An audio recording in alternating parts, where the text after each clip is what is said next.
Hello friend, my YouTube channel Shivan story में आप सभी का स्वागत है। आज की कहानी है सुहागन। क्षण भर में इतना बड़ा हादसा हो जाएगा प्रिया को पता ना था। 2 घंटे पहले ही तो प्रवीण ने रात को खाना खाया था। फिर वह बिछावन पर ही पर्स और कागज कलम लेकर बैठ गया था। उसने प्रिया से कहा था कि वह और पुन्नू सो जाएं, उसे कुछ हिसाब लिखना है, उसके बाद ही वो सोएगा। प्रिया जब सवेरे सोकर उठी तो उसने प्रवीण को जगाना चाहा, पर यह क्या, उसका तो शरीर ठंडा पड़ चुका था। प्रवीण का लिखा हिसाब पर्स में भी अभी तक रखा हुआ था। कल ही तो वह अपनी तनख्वाह लेकर आया था। एक कागज में राशन का खर्च लिखा था और उसकी रकम अलग रखी हुई थी। दूसरे कागज में पुन्नू की स्कूल फीस व अन्य खर्चे दर्ज थे और उनके लिए रुपए अलग कर दिए थे। प्रवीण आखिरी प्लान बनाकर चला गया। उसने अपने खर्चों का, अपनी गाड़ी के पेट्रोल का और जेब खर्च का कोई हिसाब नहीं लिखा था। शायद उसे मालूम हो कि अब इसकी ज़रूरत नहीं। प्रिया ने प्रवीण को सूटकेस खोला। उसमें रखा सारा सामान ज्यों का त्यों पड़ा था। एक एक चीज़ को प्रवीण बड़े करीने से सजा कर रखता था। ऑफिस के कागजात रखने के लिए अलग ब्रीफकेस था। व्यक्तिगत चीज़ों का एक रजिस्टर था जिसमें वह खुद के और प्रिया के नाम, निवेश शेयरों, डिबेंचरों, म्यूचुअल फंडों, जीवन बीमा पॉलिसियों और बैंकों में समाधि जमा के खाते आदि दर्ज करता था। दफ्तर से आते ही वह रजिस्टर लेकर बैठ जाता था। कई बार प्रिया उसके इस काम से ऊब कर फटकार भी दिया करती थी। प्रवीण बोलता, ये सब तो भविष्य के लिए है, मेरे लिए, तेरे लिए और इस छोटी पुन्नू के लिए। प्रवीण को प्लान करने की आदत थी। बड़ी प्लानिंग, छोटी प्लानिंग और रोज़मर्रा की प्लानिंग, यानी प्लान करना ही उसकी ज़िंदगी थी। वह कहा भी करता था, प्रिया, बिना प्लानिंग के ज़िंदगी कुछ भी नहीं है। जितने दिन जियो अपने अनुसार जियो। यह ज़िंदगी बहुत छोटी होती है और कामों की श्रृंखला बहुत लंबी होती है। अपने सोचे हुए काम अगर पूरे नहीं हुए तो मन में मलाल रह जाता है। इसलिए कामों को चुनना है, जितने ज़रूरी लगे उतने ही पूरा करने की कोशिश करो, बाकी छोड़ो, वो तुम्हारे नहीं है। ये बस मोह है, इस मोह को त्यागना है।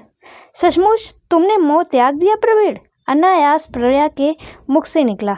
तुमने प्लान किया मुझे अकेले छोड़ने का? ऐसा स्वार्थी तुम्हारा प्लान निकला? तुमने सिर्फ अपना प्लान किया, मेरी ज़िंदगी की भी प्लानिंग करके जाते। अपने पर्स को दफ्तर से आते ही प्रवीण इसी सूटकेस में रख दिया करता था। सूटकेस खोलते ही प्रिया का वो पर्स मिल गया। धीरे से प्रिया ने पर्स खोला। एक रंगीन पासपोर्ट साइज में प्रवीण को आइडेंटिटी कार्ड देखते ही उसकी आंखों से आंसू झलक आए। कहते हैं कि जीवन मरण प्रकृति के हाथ है, आदमी चाह कर भी कुछ नहीं कर सकता। प्रिया सोचने लगी कि प्रकृति की ये कितनी बड़ी बेईमानी है। उसकी शादी हुए मात्र 5 साल ही तो बीते हैं। एक स्वयंवरा की तरह उसने प्रवीण के गले में वरमाला डाली थी। स्त्री पुरुष का संबंध कितना क्षणिक होता है। अभी उसने जिंदगी देखी ही क्या? क्यों प्रकृति ने उसकी सुख चैन छीन लिया? उसका कसूर ही क्या है? इस जन्म में तो नहीं तो क्या सचमुच कुछ जन्म और भी होते हैं? क्या किसी पूर्व जन्म का उसका किया कोई पाप है? लोग तो यही कहते हैं।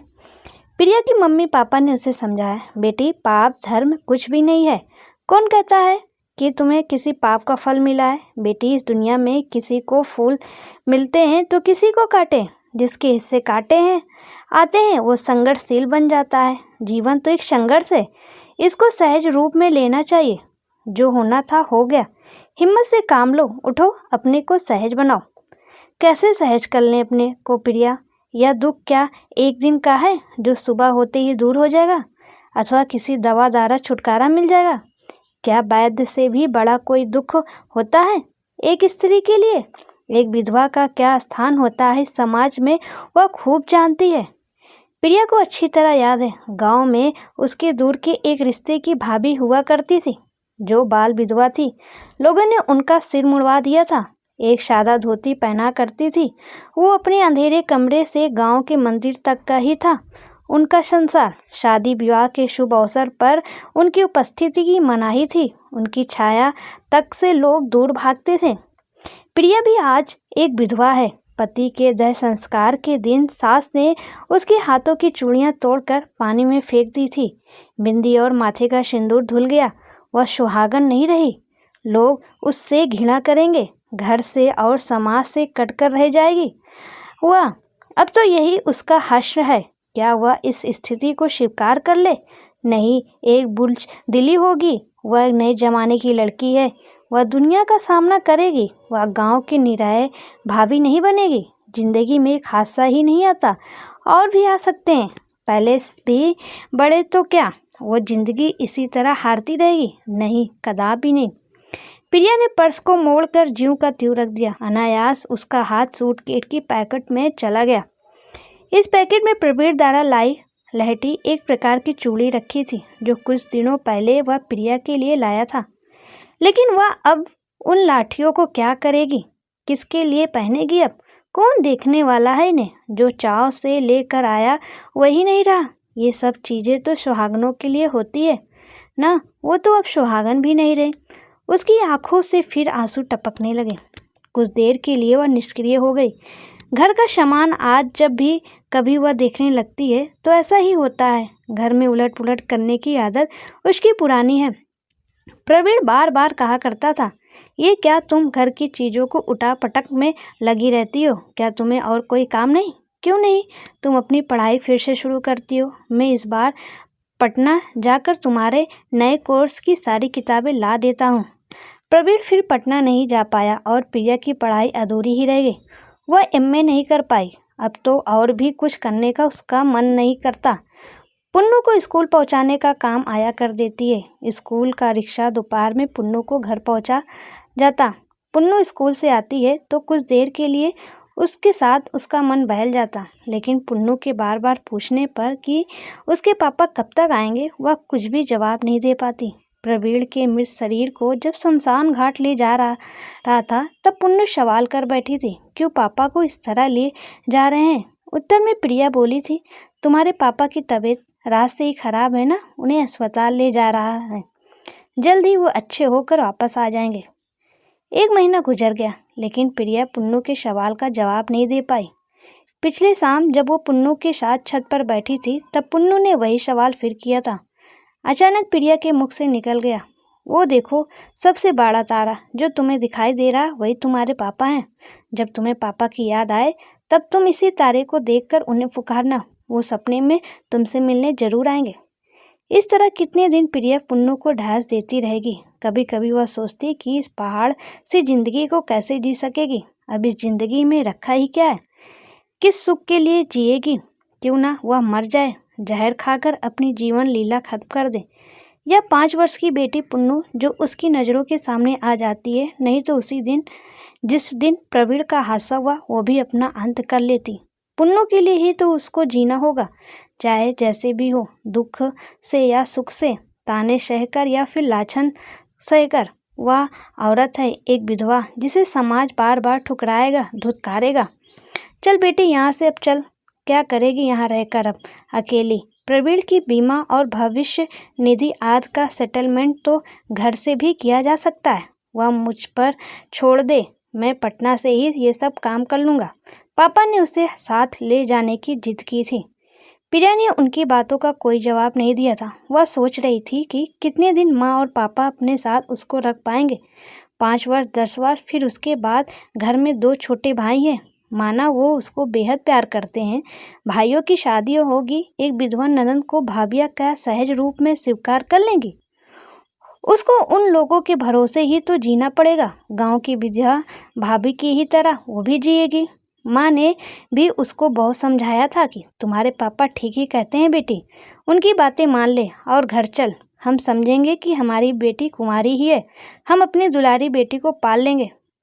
माँ कहने को तो कह गई, लेकिन वह खुद इस बात को समझती है कि उनके कथन में जरा भी सच्चाई नहीं है। कोई भी माँ अपनी बेटी को जिंदगी भर नहीं पाल सकती।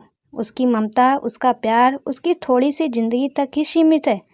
अपना भार बेटों या बहुओं पर नहीं थोपा जा सकता। प्रिया गांव वाली भाभी की तरह दूसरे की दया पर नहीं जीना चाहती थी। उसने माँ को 2 टूक जवाब दिया था, तुम पापा को समझा दो माँ कि वो मेरे लिए अधिक चिंता ना करे। वो खुद ही कितने कमज़ोर हैं। इतनी सोच फ्री करने से उनकी सेहत और भी खराब हो जाएगी। मैं अपना दुख सहन करना सीख लूँगी माँ। प्रिया का जवाब सुनकर माँ की आंखें छलछला उठी थी। फिर उन्होंने प्रिया से साथ चलने को नहीं कहा। प्रिया ने बिंदियों के पैकेट से एक छोटी सी बिंदी निकाली और ड्रेसिंग टेबल के सामने खड़ी होकर अपने माथे पर लगा ली। कुछ देर के लिए उसे लगा कि जैसे उसने कोई गुनाह किया हो। फिर उसने अपने मन को समझाया, वह गांव वाली भाभी की तरह कभी नहीं बनेगी। यह बिंदिया तो प्रवीण ने उसको बड़े प्यार से दी है, इन पर तो केवल उसी का अधिकार है। उसकी याद में वो इन्हें हमेशा अपने साथ रखेगी, चाहे लोग उसे कुछ भी कहें। ये कड़वे सच की तरह है जिन्हें वो प्रवीण के लिए जिंदगी भर सजो कर रखेगी। बिंदी वाले पैकेट को उसने फिर वापस रख दिया। अचानक उसकी नज़र प्रवीण की कंपनी के प्रबंधक निर्देशक द्वारा भेजे गए उस लिफाफे पर पड़ी जो एक दिन पहले ही उसे मिला था। लिफाफा खोलकर उसने पत्र निकाला और पढ़ने लगी। प्रबंधक निदेशक ने लिखा था, प्रवीण के असमय निधन से कंपनी के हम सभी लोग दुख से स्तब्ध रह गए हैं। आप पर क्या गुजरती होगी इसे हम अच्छी तरह समझते हैं। हम आपसे अनुरोध करते हैं कि प्रवीण की जगह लेकर आप कंपनी की सेवा में आ जाएं। आपका समय भी कट जाएगा और हमें खुशी होगी कि हम अपने पूर्व कर्मचारी के परिवार के लिए कुछ कर सके। प्रिया कुछ क्षण सोचती रही और फिर उसने फैसला ले लिया कि वह नौकरी जरूर ज्वाइन करेगी। बिना देर किए उसने सूटकेस से साड़ी निकाली और ड्रेसिंग टेबल के सामने आकर खड़ी हो गई। साउथ सिल्क की साड़ी में वो खूबसूरत दिख रही थी। जैसे ही उसने माथे पर बिंदी लगाई उसे लगा जैसे गहरे अंधेरे के बाद उजाला हो गया हो। प्रवीण का दफ्तर वाला बैग उसने अपने हाथ में उठाया और माँ को कहा, माँ पापा से कह देना मैं उनके साथ नहीं जा सकती। मैंने अपना रास्ता चुन लिया, मैं प्रवीण की कंपनी ज्वाइन कर रही हूँ। माँ प्रिया को एकटक देखती रही। उसके माथे की बिंदी और चेहरे के तेज भाव को प्रिया का वह एक दूसरा ही रूप था, जिसे देखकर माँ के मन में कौतूहल के साथ एक अज्ञात भय पैदा हो गया। पता नहीं ये लड़की क्या करेगी, घर बाहर किस प्रकार रहना चाहिए इसे मालूम नहीं। कुदरत ने उससे शानो शौकत, खान पान, रहन सहन और समान ढंग से जीने का हक छीन लिया है। क्या वो नहीं जानती कुदरत ने ही उसके साथ खिलवाड़ किया है? तब सच को छिपाने से क्या फ़ायदा? अपने धर्म और परिवार का ख्याल रखना पड़ेगा। आने दो, आज समझाऊंगी मैं उसे एक विधवा को कैसे रहना है और कैसे जीना है। शाम को प्रिया जैसे ही अपने दफ्तर से लौट कर आई, माँ ने उसे अपने पास बैठा लिया। प्रिया बहुत खुश थी। माँ से उसने कहा कि दफ्तर का माहौल उसके माकूल है। एमडीए से लेकर जीएम, अन्य अधिकारी तथा स्टाफ के सभी सदस्यों से उसका आदर मिला। प्रवीण कंपनी में एजीएम के पद पर था, वही जगह प्रिया को भी मिली। दफ्तर में एक एजीएम का एक और पद है जिस पर फिलहाल मुंबई से सतीश ने ज्वाइन किया है। सतीश और प्रवीण ने एक ही दिन नागपुर कंपनी में ज्वाइन किया था। सतीश से नागपुर में ही प्रिया की मुलाकात हुई थी। एक बार प्रवीण ने अपने घर उसे खाने पर बुलाया था, फिर उसका ट्रांसफ़र मुंबई हो गया। आज दफ्तर में उससे भेंट होने पर पुरानी याद ताज़ा हो गई। उसने प्रवीण की मृत्यु पर काफ़ी अफसोस प्रकट करते हुए कहा, भाभी आप इस दफ्तर में आ गई, अच्छा हुआ। यह सब तो ठीक है बेटी, कंपनी ज्वाइन कर ली, मैं मना नहीं कर रही, लेकिन तुम इस तरह मत रहो कि लोग तुम पर उंगली उठाएं। तुम्हें रंगीन कपड़े बिंदी छोड़कर सादे ढंग से जीना है। माँ ने जैसे अपना हुक्म जारी कर दिया। माँ ऐसा ना कहो, मैं एक विधवा की तरह नहीं जी सकती, मेरा दम घुट जाएगा, मेरी पुन्नू मर जाएगी, मुझे इन खोखले बंधनों से उभरने दो। माँ मैं अपनी जिंदगी को अपनी बेटी के साथ भरपूर जीना चाहती हूँ, मुझे बल दो माँ कि मैं इन बुरे रीति रिवाजों को खुलकर सामना कर सकूँ। प्रिया ने अपना साहस दिखाया। ये कैसे होगा बेटा, मैं मान भी जाऊं, लेकिन तुम्हारे पापा, अपना धर्म, यह समाज हमें सुख चैन से नहीं रहने देगा। उसकी चिंता तुम मत करो माँ। माँ हमें ढंग से जीने का पूरा अधिकार है। जो धर्म हमें अपने पद से डिगा दे उसे हम नहीं मानते, और ये समाज जो खुद कुरीतियों के दलदल में फंसा हुआ उसकी हम क्या सुनेंगे। हम जैसा करेंगे समाज वैसा ही बनेगा। माँ ने फिर कुछ जवाब नहीं दिया। शायद प्रिया की बातों का उन पर अनुकूल असर हुआ। वो समझने लगी कि जमाना अब बदल गया है, नए विचारों का साथ देने में ही अब भलाई है। वक्त के साथ पुराने पत्ते झड़ते गए और उसी की तरह नए पत्ते मुस्कुराने लगे। प्रिया के भीतर भी नई नई कोपलें उग आई। दफ्तर में प्रिया का मन लगने लगा। वहाँ काम करने वाले सभी कर्मियों से उसकी दोस्ती बढ़ती गई, खासकर सतीश से। एक दिन सतीश को उसने अपने घर बुलाकर माँ से भी मिलवाया। माँ ने उत्सुकतावश उससे पूछ ही लिया कि वो कहाँ का रहने वाला है, उसके घर और कौन कौन है तथा वह किस बिरादरी का है। सतीश ने ऐसे शब्दों में माँ को समझाया था कि वह रांची के आदिवासी परिवार से है। उसके घर में माता पिता और शादीशुदा 2 बहनें हैं। वैसे हम खाटी हिंदू हैं, लेकिन किसी दकियानूस धर्म या नीति से बंधे नहीं हैं। हमारा परिवार एक उन्मुख परिवार है। उसमें दुनिया की सभी जातियां और धर्म समाहित हैं। इंसानियत ही हमारी जात है और हमारा धर्म है। बेटा, ये सुनने में अच्छा लगता है, लेकिन हमारा समाज और धर्म इसकी इजाज़त नहीं देते। हम इनसे बंधे हैं, अपने मन से कुछ नहीं कर सकते। माँ जी, आप लोगों को कुछ नहीं करने वाले तो हम लोग ही हैं। आप बुजुर्ग लोग बस स्वीकारते जाइए, समाज और धर्म में बदलाव अपने आप आ जाएगा। ठीक है बेटा। माँ जी, आपने स्वीकार कर लिया, फिलहाल बस इतना ही काफ़ी है, सतीश बोलकर जैसे ही निश्चित हो गया। एक दिन आखिर सतीश ने प्रिया के सामने शादी का प्रस्ताव रख दिया। इस पर प्रिया ने कहा, मेरे साथ मेरी 5 वर्ष की बेटी पुन्नू भी है। सतीश, क्या तुम उसे स्वीकार करोगे? ऐसा क्यों बोलती हो? पुन्नू तुम्हारी बेटी है तो वह मेरी बेटी भी है। हमारे लिए एक बच्चा काफ़ी है, अब और की हमें ज़रूरत नहीं है। मुझे जैसी एक बच्ची की माँ और विधवा औरत से तुम शादी के लिए तैयार हो गए? सतीश, ये तुम्हारा बड़प्पन है। अरे, तुम्हारी तुलना में मेरा बड़प्पन कोई अर्थ नहीं रखता। प्रिया, तुम जैसी उच्च खानदान की लड़की एक आदिवासी से संबंध करने को तैयार हो गई, इस पर आज ही नहीं, आने वाली पीढ़ी भी नाच करेगी। धर्म, समाज और जातिवाद की कुरीतियों पर जो तुमने कुठाराघात करने का साहस किया है, वह प्रशंसनीय है। आखिर दोनों की सहमति मिल गई और एक दिन दफ्तर के सहकर्मियों के साथ दोनों ने कोर्ट में शादी कर ली। माँ ने जाना तो प्रिया से बस इतना ही कहा कि मैं तो मान गई, लेकिन तुम्हारे पापा बर्दाश्त नहीं करेंगे और धर्म समाज से तुम्हें जिंदगी भर लड़ना पड़ेगा। प्रिया ने माँ को साथ रहने के लिए मना लिया। सोचा माँ साथ रहेगी तो पापा जरूर आएंगे और किसी भी तरह उन्हें वह मना ही लेगी। यह सोचकर ही प्रिया के भीतर एक खुशी की लहर दौड़ गई। प्रिया ने अपने ऊपर लगने वाले विधवा के ठप्पे का अंत कर दिया। कोई अब उसको विधवा नहीं कह सकता, वह सदा सुहागन रहेगी। अब उसकी और कोई उंगली नहीं उठा सकता।